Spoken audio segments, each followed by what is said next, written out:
Hello everyone, welcome in this online platform of engineers classes for you. Dear, जैसा कि already एक numerical visible होगा, ये strength of material का numerical है, तो इसको सॉल्व करेंगे और बहुत सारा कॉन्सेप्ट जो है आपका डेवलप करेंगे। तो वीडियो को बिना स्किप किए कंप्लीट लेक्चर को आप देखें, ज़रूर स्ट्रेंथ ऑफ मटेरियल से रिलेटेड आपको न्यूमेरिकल समझ में आएगा। आपको और भी लेक्चर चाहिए तो आप डिस्क्रिप्शन में जाएं, डिस्क्रिप्शन में ढेरों सारा लेक्चर ऑलरेडी यूट्यूब चैनल पे अपलोडेड है, तो वहाँ से आप और भी बेसिक न्यूमेरिकल जो है, अंडरस्टैंडिंग वाला न्यूमेरिकल जिसमें कुछ कॉन्सेप्ट है, कुछ क्लू है, तो आप उसको ज़रूर सॉल्व करें। तो चलिए इसको रीड करते हैं और समझते हैं कि क्या है इस न्यूमेरिकल में, कैसे सॉल्व होगा, कितना आसान है न्यूमेरिकल देखने में, चाहे जैसा भी लग रहा हो। ठीक है, तो डियर लिखा हुआ है स्टील बार, किस चीज़ का बार है? तो स्टील का बार है, ये एक स्टील बार है। कितने का? तो 25 mm डायमीटर। जो स्टील बार है उसका डायमीटर कितना है? 25 mm डायमीटर। आप कहेंगे कि सर इसका मतलब इसका क्रॉस सेक्शन एरिया जो होगा वो सर्कुलर होगा, क्योंकि डायमीटर गिवन है, ऑब्वियस है कि एरिया क्रॉस सेक्शन जो होगा वो सर्कुलर होगा। Is loaded as shown in figure. अब जैसा लोड लग रहा है वो डायग्राम में आपको दिखा दिया गया कि कहाँ कहाँ पे क्या क्या लोड लग रहा है, किस सेक्शन पे कैसा नेचर का लोड है, क्या है, डायग्राम में शो किया हुआ है। Determine the stresses. देखिए क्या डिटरमाइन करना है, तो stresses in each part. Here there are 3 part, A B part, B C part and C D part as shown in figure, है ना। 3 पार्ट, तो 3 स्ट्रेस भी निकलेगा, तो तीनों स्ट्रेस का वैल्यू सेपरेटली फाइंड करना है। ये आपके न्यूमेरिकल में गिवन है कि आप फाइंड करके बताएं। और साथ ही साथ and the total elongation, total elongation निकालना है। ई का वैल्यू दिया हुआ है 210 गीगा पास्कल, 210 गीगा पास्कल ई का वैल्यू गिवन है मेरे प्यारे दोस्तों। तो चलिए स्टार्ट करते हैं। सबसे पहले तो देखिए इस तरीके का कभी भी न्यूमेरिकल आ जाए, प्रिज्मेटिक बार है, यहाँ पे आप देख पा रहे हैं, एवरीवेयर क्रॉस सेक्शन क्या होगा, 3 पार्ट तो जरूर है बार का, स्टील का बार का 3 पार्ट है। एक है 50 सेंटीमीटर का, एक है 40 सेंटीमीटर का और एक है 20 सेंटीमीटर का। लेकिन यहाँ पे क्या है, तो क्रॉस सेक्शन एरिया में कोई चेंजेज नहीं है, इसलिए पूरा बार जो होगा ओवरऑल आपका होगा प्रिज्मेटिक बार होगा, क्योंकि डायमीटर एक ही गिवन है, 25 mm गिवन है। ये अलग अलग क्रॉस सेक्शन का भी हो सकता है, स्टेप्ड बार उसको कहते हैं, तो उसका भी कॉन्सेप्ट यहाँ से जो कॉन्सेप्ट डेवलप होगा उसी कॉन्सेप्ट से स्टेप्ड बार का भी न्यूमेरिकल आपसे सॉल्व होगा। तो जरूर आप यहाँ से कॉन्सेप्ट डेवलप करें और स्टेप्ड बार में भी उसको आप अप्लाई करें, वहाँ से भी सॉल्व होगा। सिर्फ क्रॉस सेक्शन एरिया का वैल्यू उस कंडीशन में चेंज हो जाएगा। तो चलिए यहाँ पे आपको समझते हैं, ये जो क्वेश्चन होता है प्रिंसिपल ऑफ सुपरपोजिशन से बनता है।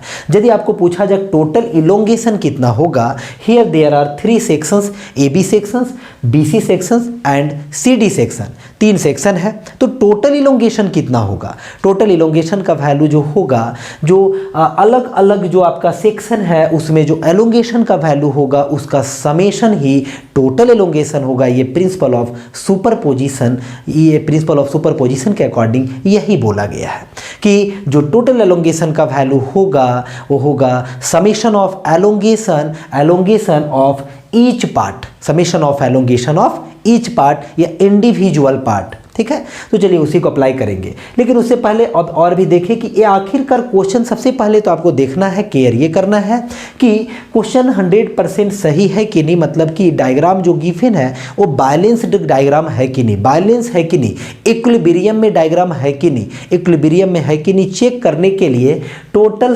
फोर्स को समेशन करना है, इज इक्वल टू आना चाहिए 0 डियर। तो यहाँ पे देखिए समेशन करते हैं, ये हर एक न्यूमेरिकल में आपको चेक करना। एक्चुअली में क्वेश्चन गिवन होगा तो वो क्या होगा, समेशन जब आप करेंगे 100%, वो जो मे भी कभी मिसप्रिंट हो जाए डेटा, तो कुछ हो सकता है डेटा में मिस्टेक या फिर डायरेक्शन में मिस्टेक, तो उसकी वजह से टोटल समेशन का फोर्स 0 नहीं भी आएगा। लेकिन न्यूमेरिकल बना हुआ है तो अब 100% श्योर है कि इक्विलिब्रियम कंडीशन में ही न्यूमेरिकल होता है। फिर भी चलिए चेक करते हैं, आपको बताते कैसे।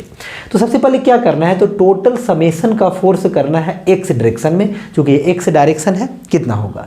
तो देखिए मान लीजिए उस डायरेक्शन को जो लेफ्ट साइड में दिख रहा है उसको हम पॉजिटिव मान लिए, तो पॉजिटिव 40 हो जाएगा। ये राइट में नजर आ रहा है तो इसको नेगेटिव 20 लिखेंगे। ये आपका लेफ्ट में ही है, इसको पॉजिटिव ही लिखेंगे। ये राइट में है, इसको क्या करेंगे -30। अब देखिए क्या हो रहा है, 40 + 10 हो जाएगा 50, 30 + 20 हो जाएगा 50, और 50 कैंसल आउट होगा, आएगा टोटल समेशन का फोर्स जो होगा, एक्सियल फोर्स का समेशन वो 0 होगा। 100% सिस्टम जो है, ये बार जो है वो इक्विलिब्रियम कंडीशन में है, बैलेंस्ड बार है। चलिए ये तो चेक हो गया। अब आप निकालिए स्ट्रेस सबसे। तो स्ट्रेस निकालने के लिए ईच बार में जो है, ईच सेक्शन में जो है वो फोर्स का वैल्यू का जरूरत पड़ेगा। डायमीटर के अकॉर्डिंग तो आप एरिया तो निकाल ही लेंगे, लेकिन पहले तो ईच सेक्शन में फोर्स का जरूरत पड़ेगा। ए बी सेक्शन में क्या क्या फोर्स लग रहा है, कैसा नेचर का फोर्स लग रहा है। बी सी सेक्शन में क्या फोर्स का वैल्यू है, कैसा नेचर का फोर्स है। सी डी सेक्शन में क्या फोर्स का वैल्यू है, कैसा नेचर का फोर्स है। और फिर तो इसके लिए जो आपको करना है वो फ्री बॉडी डायग्राम ड्रॉ करना होगा। चलिए ये इंपॉर्टेंट है, फ्री बॉडी डायग्राम। तो ध्यान से आप फ्री बॉडी डायग्राम आप ध्यान से समझे पहले कि कैसे बनता है। तो देखिए क्या करेंगे, फ्री बॉडी डायग्राम कैसे ड्रॉ करना है। सबसे पहले आप ए बी सेक्शन दिखाएं, ठीक है, ए बी सेक्शन सबसे पहले, क्योंकि आप देखिए कभी क्या होगा, एक आपको किनारे में तो फोर्स गिवन है ना, देखिए एक्सट्रीम लेफ्ट में, एक्सट्रीम राइट में भी, एक्सट्रीम लेफ्ट में भी फोर्स गिवन है। तो आप इधर से भी स्टार्ट कर सकते हैं, उधर से भी स्टार्ट कर सकते हैं, क्योंकि दोनों साइड में फोर्सेस गिवन है। यदि आपका एक साइड में फोर्स गिवन नहीं होता, फिक्स किया हुआ होता मटेरियल, तो फोर्स आपको तो मालूम नहीं होता ना, तो जिस साइड में फोर्स गिवन होता उधर से आप स्टार्ट करें। यहाँ पे इस कंडीशन में फिक्स नहीं किया हुआ है, एक भी आपका एक्सट्रीम पोजीशन फिक्स नहीं किया हुआ है। इस कंडीशन में आप लेफ्ट साइड से भी स्टार्ट कर सकते हैं, राइट साइड से भी आप स्टार्ट कर सकते हैं। तो चलिए हम लेफ्ट से स्टार्ट करते हैं। तो सबसे पहले आपका है ए बी सेक्शन। तो देखिए ए बी सेक्शन बना दिए, एक बस फ्री बॉडी डायग्राम। देखिए ये कॉन्सेप्ट किसका है, एफ बी डी, मतलब हर एक सेक्शन को फ्री करके हम लोग समझेंगे, एनालिसिस करेंगे, तो उसी को बोलते हैं फ्री बॉडी डायग्राम। अब देखिए तो आप एक्सट्रीम लेफ्ट में जो फोर्स है वो है 40 किलो न्यूटन का। कैसा नेचर का है, आप कहेंगे सर टेंसाइल नेचर का है।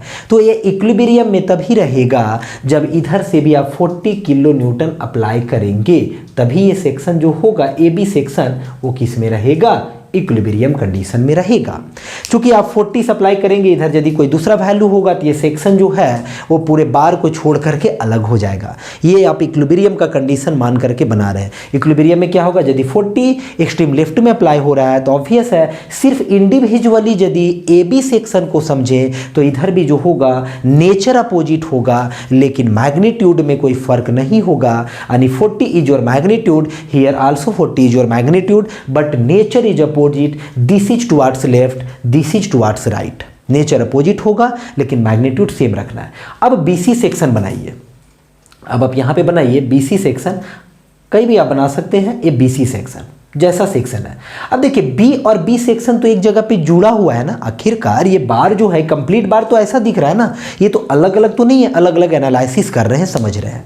तो देखिए अब क्या होगा, तो बी सेक्शन पे आप क्लियरली क्वेश्चन में देखें तो 20 किलो न्यूटन का फोर्स गिवन है ऑलरेडी, जिसका नेचर जो है टुवर्ड्स राइट है, राइट साइड इसका डायरेक्शन है यहाँ पे। यानी कि बी में जो होना चाहिए वो बी में एक्चुअली में होना चाहिए 20 किलो न्यूटन। देखिए 40 किलो न्यूटन हो गया, तो नेचर सेम रखने के लिए क्या करना होगा, तो आप कहेंगे कि सर आप अपोजिट डायरेक्शन में, देखिए यहाँ पे क्या कर रहे हैं, चूंकि अपोजिट डायरेक्शन होगा तो क्या करेंगे माइनस, सेम डायरेक्शन होगा तो प्लस। तो 40 है यहाँ पे, यदि आप अप्लाई कर दें कितना 20 किलो न्यूटन, तो देखिए क्या होगा। आप कहेंगे कि सर 40 - 20, चीज़ों को समझिए, 40 - 20 कितना आ जाएगा, 20 आएगा ना। और 20 का डायरेक्शन कैसा होगा, तो 40 बिगर वैल्यू है तो बिगर वैल्यू का ही डायरेक्शन एक्वायर करेगा। तो 40 - 20 40 का डायरेक्शन होगा, और 40 का डायरेक्शन है टुवर्ड्स राइट। बिल्कुल भी ये यहाँ पे कॉन्सेप्ट जो 100% सही है, क्योंकि बी सेक्शन, जब बी सेक्शन से दोनों जुड़ेगा एक साथ तो क्या होगा, दोनों जुड़ेगा, उस कंडीशन में 40 - 20 होगा, दोनों का डायरेक्शन अलग है। डायरेक्शन किसका होगा कंसीडर, बिगर वैल्यू का होता है, यानी 40 का कंसीडर होगा, 40 का डायरेक्शन और 20 का डायरेक्शन सेम है। चलिए यहां तक समझ में आया। अब इसमें आपका 20 किलो न्यूटन टेंसाइल ऑब्वियस है, बीसी सेक्शन को इक्विलिब्रियम में रहने के लिए इधर से भी क्या लगेगा, 20 किलो न्यूटन का टेंसाइल फोर्स लगेगा। अब लास्ट जो आपका सेक्शन बच रहा है वो सेक्शन है आपका सी डी सेक्शन। तो आप एक सी डी सेक्शन दिखा दें, सी और डी सेक्शन। अब क्या होगा स्टूडेंट, अब चाहे तो इस एक्सट्रीम राइट में जो है 30 है तो ये तो चेंज नहीं हो सकता ना, ही एक्सट्रीम राइट का चेंज होगा ना ही एक्सट्रीम लेफ्ट का चेंज होगा। सेक्शन में जो चेंज होगा बीच का चेंज हो सकता है, फ्री बॉडी डायग्राम में राइट और लेफ्ट का चेंज कभी नहीं होगा। तो आप इधर से भी स्टार्ट कर सकते हैं या फिर आप यहीं से कैलकुलेट करते हुए बढ़े, 100% 30 ही आएगा क्योंकि ये इक्विलिब्रियम में इसको चेक कर चुके हैं कि इक्विलिब्रियम में। अब देखिए इधर से एक बार बनाते हैं, आपको बताते हैं। 20 किलो न्यूटन कहाँ पे लग रहा है, सी पे, किधर है, टुवार्ड्स राइट है। चीज़ों को समझिए, राइट की तरफ है। जब आप सी सेक्शन को देखिए क्वेश्चन का, किधर है 10 किलो न्यूटन, लेफ्ट साइड में है। 10 किलो न्यूटन किधर है, लेफ्ट साइड में है। तो यहाँ पे होना क्या चाहिए, सी सेक्शन पे एक्चुअली में जो होना चाहिए वो 10 किलो न्यूटन ही एक्चुअली में होना चाहिए, 10 किलो न्यूटन ही एक्चुअली में होना चाहिए और डायरेक्शन भी लेफ्ट होना चाहिए। तो कैसे होगा, तो 20 में यदि हम एक वैल्यू को माइनस कर दें और बिगर वैल्यू माइनस करना पड़ेगा, तो 20 में हम 30 माइनस कर दें तो 20 माइनस 30 या 30 माइनस 20, तो बिगर वैल्यू 30 है, 30 का ही डायरेक्शन कंसीडर होगा। देखिए यहाँ पे मिस्टेक करते हैं स्टूडेंट कि 30 को कंप्रेसिव नेचर का दिखा देंगे, माइनस नहीं होगा। यदि आप इसको कंप्रेसिव नेचर का दिखाएंगे दोनों का डायरेक्शन सेम हो जाएगा, दोनों का अपोजिट है इसीलिए माइनस हो रहा है। यदि दोनों का सेम डायरेक्शन होगा एक ही सेक्शन पे तो दोनों प्लस हो जाएगा। तो यहाँ पे 30 माइनस 20 10 आएगा और 10 का जो डायरेक्शन होगा वो होगा 30 वाला डायरेक्शन जो कि क्या है, लेफ्ट है, और 10 का भी डायरेक्शन क्या है, लेफ्ट है, लेफ्ट है। यहाँ तक समझ में आ रहा होगा। अब ये ऐसा नेचर का है तो ऑब्वियस है यहाँ भी क्या होगा, 30 किलो न्यूटन। अब ध्यान से देखिए तो 30 ही था ना। अब देखिए नेचर भी बिल्कुल भी टेंसाइल तो टेंसाइल है, हर एक सेक्शन में बन गया। आप इसको वीडियो को बिल्कुल भी 1-2 बार पॉज करके इसको आप देखेंगे समझ में आएगा। एक बार फिर से आपको बताते हैं, एक्सट्रीम लेफ्ट में एक्सट्रीम राइट का वैल्यू चेंज नहीं होगा। देखिए बीच का वैल्यू चेंज होगा, कैसे किए, तो 40 था, 40 एज इट इज रहने दिए। ऑब्वियस है ए बी सेक्शन को इक्विलिब्रियम में रखना है तो 40 टुवार्ड्स लेफ्ट है तो 40 टुवार्ड्स राइट लगेगा, मैग्नीट्यूड 40 ही रहेगा। यहाँ तक ठीक है। अब बीसी सेक्शन अलग से रीड्रॉ किए, अलग से ड्रॉ किए, फ्री बॉडी डायग्राम बनाए, तीनों सेक्शन अलग अलग। 4 सेक्शन होता तो 4 अलग अलग बनाते, 2 होता तो 2 अलग अलग सेक्शन बना के कंसीडर करते, एनालिसिस करते। तो यहाँ पे बी सेक्शन दोनों एक दूसरे के साथ जुड़ा हुआ है और उसमें जो लग रहा है फोर्स वो 20 किलो न्यूटन ही एक्चुअल फोर्स है जिसका डायरेक्शन है आपका राइट के साइड में है, राइट के साइड में है। तो यहाँ पे एक्चुअली में दोनों का समेशन होकर के डायरेक्शन राइट होना चाहिए और मैग्नीट्यूड 20 होना चाहिए। तो देखिए है तो 40 ना, तो 40 में कितना माइनस करे, 20 होगा। आप कहेंगे 40 में 20 माइनस करे तो 20 हो जाएगा जो कि एक्चुअल वैल्यू है। साइन का भी यहाँ पे ध्यान रखना पड़ेगा। तो देखिए 40 माइनस 20 क्योंकि दोनों का साइन अलग था, माइनस किए, 40 बिगर वैल्यू है तो बिगर वैल्यू का ही साइन कंसीडर होगा। टुवार्ड्स राइट है जो कि 20 का भी साइन राइट है, मैच कर गया, यानी 40 माइनस 20 100% 20 हो रहा है और साइन भी मैच कर रहा है, 100% सही है, सही है। अब यहाँ पे 20 पता चल गया टेंसाइल नेचर, तो ये भी कैसा होगा, टेंसाइल। अब सी सेक्शन, अब अगला सी डी बनाएंगे। तो सी सेक्शन पे जो है एक्चुअली में वो है कितना, 10 किलो न्यूटन है जिसका डायरेक्शन क्या है, लेफ्ट है, तो लेफ्ट ही होना चाहिए। यहाँ पे देखिए 20 है तो 20 में हम एक वैल्यू को माइनस करेंगे तो क्या हो जाएगा, 20 में माइनस करेंगे तो आपका 10 हो जाएगा। तो 20 में माइनस 10 को भी तो कर सकते थे ना। आप कहेंगे हाँ 20 में 10 को माइनस, चलिए थोड़ा सा आपको हम समझाते हैं। यदि आप सी डी सेक्शन अलग से बनाए, सी और डी सेक्शन अलग से बनाए डियर, अब क्या किया, आप कहेंगे सर 10 लाने के लिए हम 20 में 10 माइनस करेंगे, तो माइनस करने के लिए डायरेक्शन अपोजिट होता है ना, प्लस मतलब सेम डायरेक्शन। 20 का डायरेक्शन ये तो हो चुका है, उधर से आ रहे हैं तो 20 का डायरेक्शन ये हो चुका है, तो 10 का डायरेक्शन क्या होगा, अपोजिट होगा, यानी कि इधर होगा 10 किलो न्यूटन का डायरेक्शन। बहुत बढ़िया, 20 माइनस 10 क्या हो जाएगा, 10। लेकिन प्रॉब्लम क्या है समझिए, यहाँ पे 20 बिगर वैल्यू है, बिगर वैल्यू का साइन कंसीडर होगा और 20 का साइन जो है वो राइट है, लेकिन 10 का साइन जो है वो लेफ्ट है। सी सेक्शन पे, सी सेक्शन पे लेफ्ट है 10 का साइन, लेफ्ट है 10 का साइन, और यहाँ पे 20 माइनस 10 जो होगा वो राइट हो जाएगा। ये बहुत बड़ा मिस्टेक होता है जो स्टूडेंट करते हैं आए दिन, तो ये नहीं होगा, ठीक है, इस तरह से बिल्कुल भी नहीं होगा, ये नहीं होगा। क्यों नहीं, समझ में आ गया। अब आने ये वैल्यू देखिए, तो अब आप कहेंगे कि 10 लाने के लिए 30 में भी माइनस कर सकते हैं। चलिए अब 30 में माइनस किए, ऑब्वियस है माइनस करना है, 20 का अपोजिट डायरेक्शन होगा, तो 30 का अपोजिट डायरेक्शन 20 से अलग है, तो 30 माइनस 20 की 10 हो गया, बहुत बढ़िया बात है। अब देखिए डायरेक्शन को चेक कीजिए, 30 बिगर वैल्यू है, तो बिगर वैल्यू का डायरेक्शन लेफ्ट है, तो यहाँ भी 10 का डायरेक्शन लेफ्ट है, मैच कर रहा, यानी कि ये जो होगा ये सही होगा, ये क्या होगा, गलत होगा। नहीं, इधर 30 हो गया, इधर भी 30 हो गया, फ्री बॉडी डायग्राम ड्रॉ हो गया। उम्मीद है फ्री बॉडी डायग्राम में फिर भी आपको प्रॉब्लम है, जरूर कमेंट बॉक्स में लिखें, हम जरूर आपको क्लियर करेंगे, और भी कोई वीडियो लेक्चर ला करके आपको जरूर क्लियर करेंगे स्टूडेंट। बार बार आप देखें, चलिए फ्री बॉडी डायग्राम बन गया, हर एक में इंडिविजुअल फोर्स का वैल्यू पता चल गया। तीनों में आप ये देख पा रहे हैं कि यहाँ भी टेंसाइल नेचर का फोर्स, इस सेक्शन में भी टेंसाइल नेचर का फोर्स, इस सेक्शन में भी टेंसाइल नेचर का फोर्स। कभी कॉम्प्रेसिव नेचर का भी किसी सेक्शन में आएगा, वैसा भी न्यूमेरिकल करेंगे, कॉम्प्रेसिव भी आ सकता है, कोई जरूरी नहीं तीनों सेक्शन में टेंसाइल ही आएगा, हो सके तो कभी किसी में कंप्रेसिव, किसी में टेंसाइल, किसी 2 में कंप्रेसिव, 1 में टेंसाइल, कुछ भी हो सकता है। वो तो डिपेंड करेगा जब फ्री बॉडी डायग्राम बनाएंगे, और जो आपका सेक्शन पे वैल्यू गिवन होगा उस पर डिपेंड करेगा। इस क्वेश्चन के लिए तीनों सेक्शन में टेंसाइल आ रहा है। ऑब्वियस है कि आप यहाँ कह सकते हैं कि टोटल इलोंगेशन का वैल्यू जो होगा वो क्या होगा, पॉजिटिव आएगा, क्योंकि तीनों में टेंसाइल हुआ है, यानी कि ये फोर्स ऑफ सिस्टम की वजह से, सिस्टम ऑफ फोर्सेस की वजह से जो आपको दिख रहा है डायग्राम में, इसका जो टोटल लेंथ है वो थोड़ा इलोंगेट हो जाएगा। कितना होगा फाइंड करेंगे। तो अब देखिए स्ट्रेस निकालना है, स्टार्ट करते हैं फर्स्ट पार्ट से, ए बी से। तो स्ट्रेस निकालते हैं किस में, ए बी पार्ट में स्ट्रेस का वैल्यू फाइंड करते हैं। स्ट्रेस ए बी पार्ट में, तो स्ट्रेस ए बी पार्ट में कितना होगा, अब कहेंगे स्ट्रेस ए बी पार्ट में होगा लोड अपॉन, लोड किसका, ए बी पार्ट का लोड होगा, divided by cross sectional area. Area को ए रखते हैं क्योंकि एरिया सब में सेम है। एरिया पहले फाइंड कर लेते हैं इधर। एरिया इज इक्वल टू कितना होगा, आप कहेंगे सर डायमीटर दिया हुआ है तो π/4 डायमीटर का square, diameter, your diameter is 25, your diameter is 25 किस में गिवन है वैल्यू, तो 25 जो है वो वैल्यू जो गिवन है mm में गिवन है। आप सारे डेटा को mm में कैलकुलेट कर सकते हैं, कोई इशू नहीं है।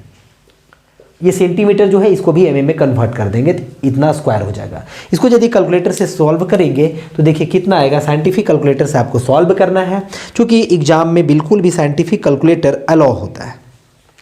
कितना होगा 25 स्क्वायर, ये वैल्यू जो आ रहा है डियर, ये आ रहा है 490, है ना, 490, या फिर वैल्यू को एज इट इज ऐसी रहने दीजिए, लिख देते हैं 490.87 अप्रॉक्स आ रहा है, किसमें, एम स्क्वायर में आ रहा है, एरिया का वैल्यू है। ठीक है, तो चलिए यहाँ पे एरिया के जगह पे ये वैल्यू पुट होगा। तो पी ए बी का वैल्यू तो आपको मालूम है ना, पी ए बी का वैल्यू कितना, तो 40 किलो न्यूटन, तो 40 रख दिए, 40 इंटू 10⁻³ भी कर सकते हैं, इसको न्यूटन में कन्वर्ट कर दिए। एरिया का वैल्यू हो गया 49087, तो इसको जब आप कैलकुलेट करेंगे तो देखिए आएगा 40 into 10⁻³ divided bye 490.87।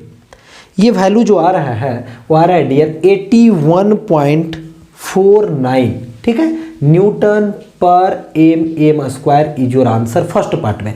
Similarly second में कितना होगा, तो बीसी पार्ट में जो आंसर आएगा वो बीसी पार्ट में होगा, फोर्स का वैल्यू बीसी पार्ट में, एरिया तो सेम है, तो बीसी पार्ट में फोर्स का वैल्यू कितना है 20 किलो न्यूटन, तो 20 into 10⁻³ divided by 49087 is equal to how much. तो देखिए सिर्फ यहाँ पे डेटा को चेंज करते हैं, यहाँ पे करेंगे 20, तो ये 20 हो गया। ये जो वैल्यू आ रहा है ये आएगा 40.743 Newton per m square approx. Also होगा सीडी सेक्शन में सिग्मा का वैल्यू, सीडी सेक्शन में कितना होगा, चूंकि आप फ्री बॉडी डायग्राम समझ चुके, सीडी सेक्शन का अपॉन एरिया, तो एरिया का वैल्यू कितना अपॉन एरिया।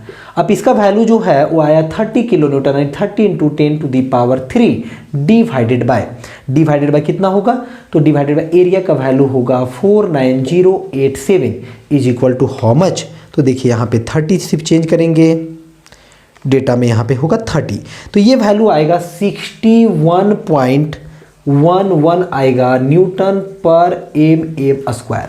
देखिए स्ट्रेस का वैल्यू निकल चुका है। अब आपको जो निकालना है नेक्स्ट पार्ट में वो टोटल इलोंगेशन का वैल्यू फाइंड करना है।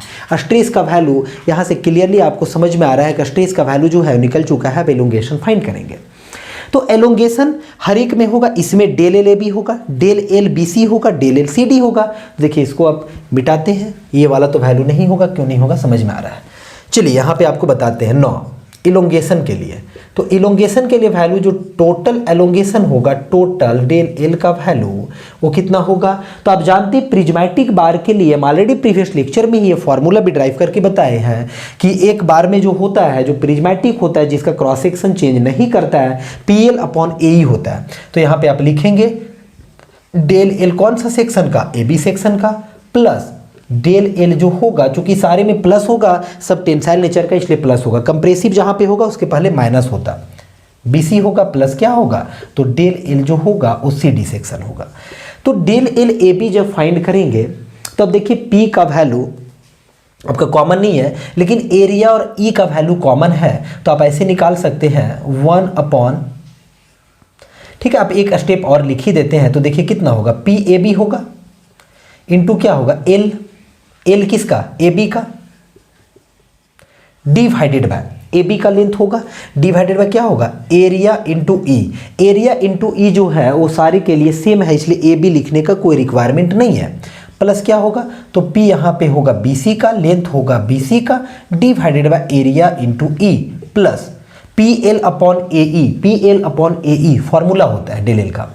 P होगा CD सेक्शन का, L होगा आपका CD सेक्शन का, और एरिया इंटू क्या होगा, E होगा।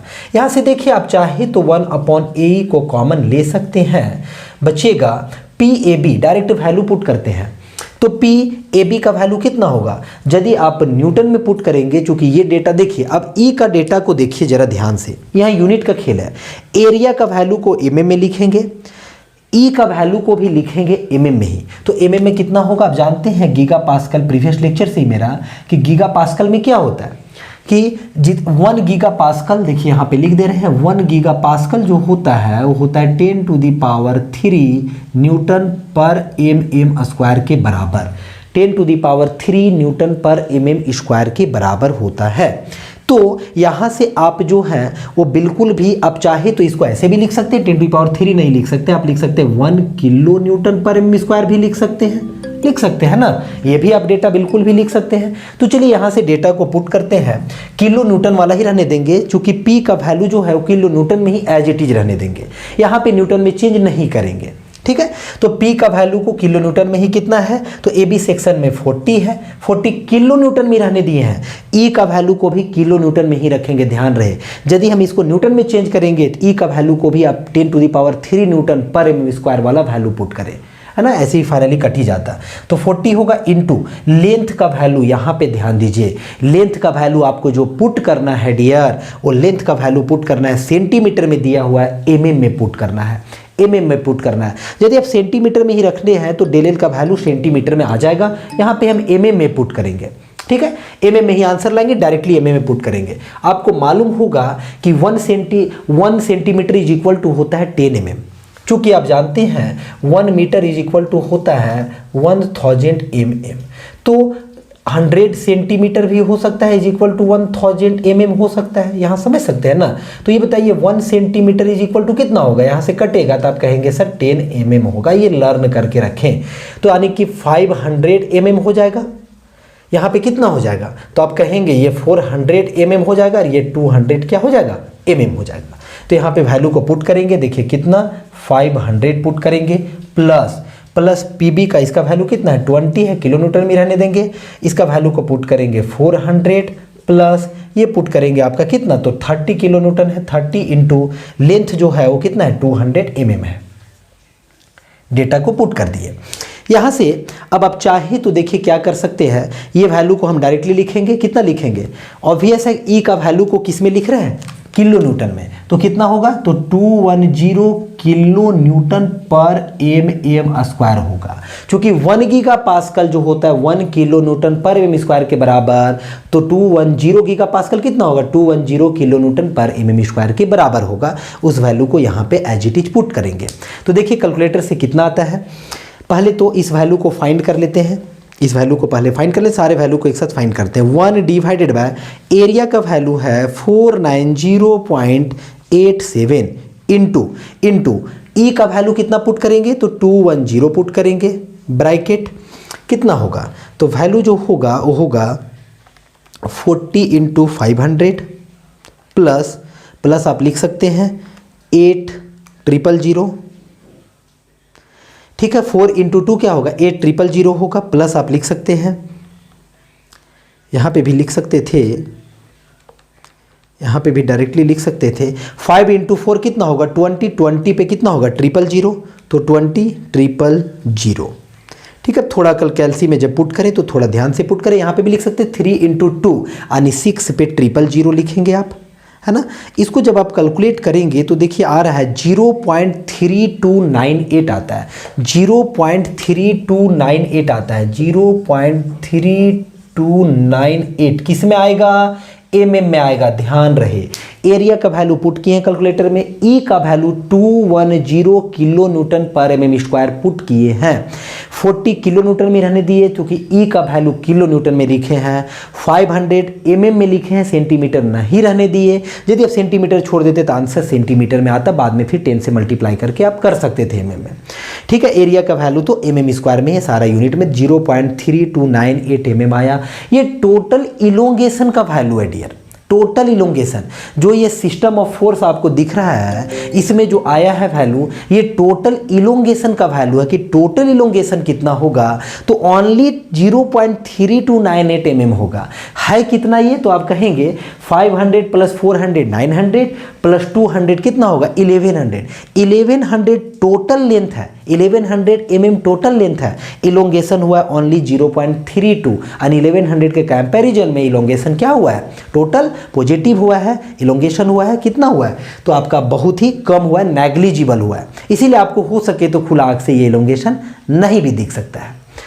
चलिए, तो उम्मीद है कि ये जो आपको सुपरपोजिशन प्रिंसिपल ऑफ सुपरपोजिशन पे बेस्ड ये जो न्यूमेरिकल था ये समझ में आया होगा। इस न्यूमेरिकल में फ्री बॉडी डायग्राम में मेन कंसीडरेशन करना होता है, ध्यान यहीं पे देना होता है। मिलते हैं कोई नेक्स्ट लेक्चर में, तब तक के लिए आप बहुत ही खुश रहें और वीडियो को शेयर करते रहें। यदि आपको अच्छा लगा होगा ज़रूर लाइक करें आप वीडियो को, चैनल पर आप नए हैं तो चैनल को सब्सक्राइब करना बिल्कुल भी ना भूलें डियर। कमेंट में ज़रूर लिखें यदि आपको अच्छा लगा, क्या इसमें और भी पार्ट क्या आपको ऐड करना है, कौन सा आपको और न्यूमेरिकल करना है, कौन सा वीडियो लेक्चर आपको चाहिए, उसके लिए आप कमेंट बॉक्स में ज़रूर कमेंट करें। So dear, thank you for watching.